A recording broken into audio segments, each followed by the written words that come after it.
భారతీయుల శ్రీరామ భక్తుల చిరకాల స్వప్నం అయోధ్య రామచంద్రుని దర్శనం. ముందుగా అయోధ్య ధామ్ రైల్వే స్టేషన్కు 3 కిలోమీటర్ల దూరంలో ఉన్న సరాయి నదిలో స్నానం చేసి సరాయి నదికి శ్రీరామ జన్మభూమికి మధ్యన ఉన్న హనుమన్గర్హి ఆలయాన్ని దర్శించాలి. హనుమంతుడు ఇక్కడే నివసించేవాడని పురాణ వచనం. ముందుగా వాహనుడైన హనుమంతుని దర్శించి ఆ తర్వాత శ్రీరామచంద్రుని దర్శిస్తే కుజగ్రహ రాహుగ్రహ శనిగ్రహ బాధలు పోతాయి.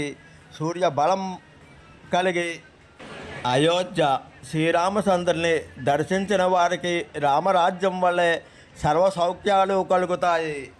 అయోధ్యకు స్వాతంత్ర్యంతో కలిసేకటికి కాలం చెల్లిపోయింది.